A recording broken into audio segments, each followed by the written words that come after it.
അന്ന് വൈകുന്നേരം യാർഡിൽ ജോലി ചെയ്തുകൊണ്ടിരിക്കുന്ന ജെറിയുടെ അടുത്തേക്ക് മാർജ് എത്തുന്നു. സ്റ്റോർ റൂമിലുള്ള എന്തെങ്കിലും കാര്യത്തെപ്പറ്റി തന്നോട് പറയാനുണ്ടോ എന്ന് മാർജ് ചോദിക്കുന്നു. താൻ സമ്പാദിച്ച പണം മാർജ് കണ്ടെത്തിയെന്ന് കരുതി ജെറി സത്യം തുറന്നു പറയുന്നു. വിൻഫോൾ ലോട്ടറിയിൽ താനൊരു പഴുത് കണ്ടെത്തിയിട്ടുണ്ടെന്നും അതുപയോഗിച്ചാണ് താൻ $15,000 സമ്പാദിച്ചതെന്നും ജെറി പറയുന്നു. താൻ ഇനി ഒരിക്കലും ലോട്ടറി എടുക്കില്ല എന്നും ജെറി കൂട്ടിച്ചേർത്തു. എന്നാൽ ഇത് കേട്ടതും മാർജ് വളരെയധികം ആശ്ചര്യപ്പെടുന്നു. റിട്ടയർമെന്റിന് ശേഷം വളരെയധികം പണമുണ്ടാക്കുക എന്നത് തൻ്റെ സ്വപ്നമായിരുന്നുവെന്നും നമ്മുടെ നല്ല കാലം മുഴുവൻ കുട്ടികൾക്ക് വേണ്ടി ചെലവാക്കി അവരെ പഠിപ്പിച്ച് വലിയ നിലയിൽ എത്തിച്ചില്ല എന്നും അതിനാൽ തന്നെ ഇനി നമുക്ക് വേണ്ടി എന്തെങ്കിലും ചെയ്യാമെന്ന് മാർജ് പറയുന്നു.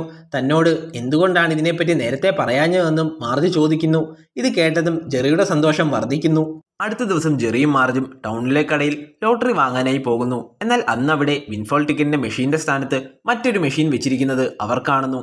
കടയുടമയോട് വിൻഫോളിന്റെ മെഷീൻ എവിടെയെന്ന് ജെറി ചോദിക്കുന്നു. വിൻഫോൾ ടിക്കറ്റിന്റെ കമ്പനി ഈ നാട്ടിൽ ലോട്ടറി വിൽക്കുന്നത് അവസാനിപ്പിച്ചുവെന്നും അതുകൊണ്ട് തന്നെ ആർക്കെങ്കിലും ലോട്ടറി വേണമെങ്കിൽ 10 മണിക്കൂർ യാത്ര ചെയ്ത് അടുത്തുള്ള നാട്ടിൽ പോയി വാങ്ങണമെന്നും കടയുടമ പറയുന്നു. ഇത് കേട്ടതും ഇരുവരും ഷോക്കാകുന്നു. എന്നാൽ മാർജിന് ഇങ്ങനെയുള്ള കാര്യങ്ങൾ വളരെയധികം ഇഷ്ടമായതുകൊണ്ട് തന്നെ അടുത്തുള്ള നാട്ടിലേക്ക് ലോട്ടറി വാങ്ങാൻ പോകാൻ അവർ തീരുമാനിക്കുന്നു.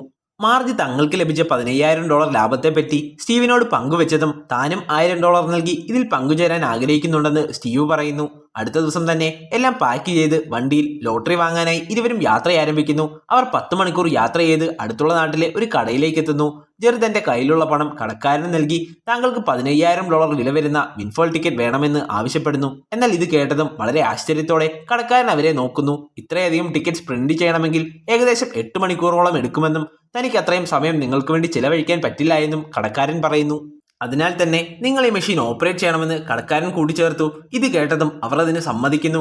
8 മണിക്കൂറോളം സമയമെടുത്ത് അവർ ആ ടിക്കറ്റ് പ്രിന്റ് ചെയ്യുന്നു. തുടർന്ന് ഒരു ഹോട്ടൽ റൂമിൽ മുറിയെടുത്ത് ടിവിയിൽ ഏത് ലോട്ടറിക്കാണ് സമ്മാനത്തുക അടിച്ചതെന്നും അവർ കാണുന്നു. അവരുടെ പക്കലുണ്ടായിരുന്ന ടിക്കറ്റുകൾ ഓരോന്നോരോന്നെ പരിശോധിക്കാൻ അവർ ആരംഭിക്കുന്നു. എല്ലാ ടിക്കറ്റ്സും പരിശോധിച്ച ശേഷം അവർ തങ്ങൾക്ക് ലഭിച്ച പണം എത്രയാണെന്ന് കൂട്ടി നോക്കുന്നു. ഒടുവിൽ കണക്കുകൂട്ടലിന് ശേഷം നമ്മൾ $16,000 വിലയുള്ള ടിക്കറ്റുകൾ കൊണ്ട് ഏകദേശം $21,000 ലാഭം ഉണ്ടാക്കിയിരിക്കുന്നുവെന്ന് ജെറി പറയുന്നു. പിറ്റേന്ന് ലോട്ടറിയിലൂടെ ലഭിച്ച പണവുമായി എത്തിയ ജെറി നമ്മൾ ഇത്രയധികം വിജയിക്കുന്നത് ലോട്ടറിയുടെ അധികൃതർ കണ്ടെത്തിയാൽ നമുക്ക് സമ്മാനത്തുക നൽകാതെ ഇരിക്കുമോ എന്ന് ചോദിക്കുന്നു. എന്നാൽ നമ്മൾ നിയമത്തിനെതിരായി ഒന്നും ചെയ്യുന്നില്ല എന്നും അതിനാൽ തന്നെ അവർക്കൊന്നും ചെയ്യാൻ സാധിക്കുകയില്ല എന്നും മാർജ് പറയുന്നു. നമ്മൾ ലോട്ടറിയിലെ പഴുത് കണ്ടെത്തിയ പോലെ മറ്റാരെങ്കിലും ഇത് കണ്ടെത്തിയിട്ടുണ്ടോ എന്നും മാർജ് കൂട്ടിച്ചേർത്തു. ഇത് കേട്ടതും ജെറി ഇതിനെപ്പറ്റി ചിന്തിക്കുന്നു. ഈ കഥയിലെ മറ്റൊരു കഥാപാത്രമാണ് ടൈലർ. ഹാർവർഡ് യൂണിവേഴ്സിറ്റിയിലെ ഒരു സ്റ്റുഡന്റ് ആയിരുന്നു അയാൾ. ജെറിയെപ്പോലെ ടൈലറും ലോട്ടറിയെ വളരെയധികം ശ്രദ്ധിക്കുന്ന ഒരാളായിരുന്നു.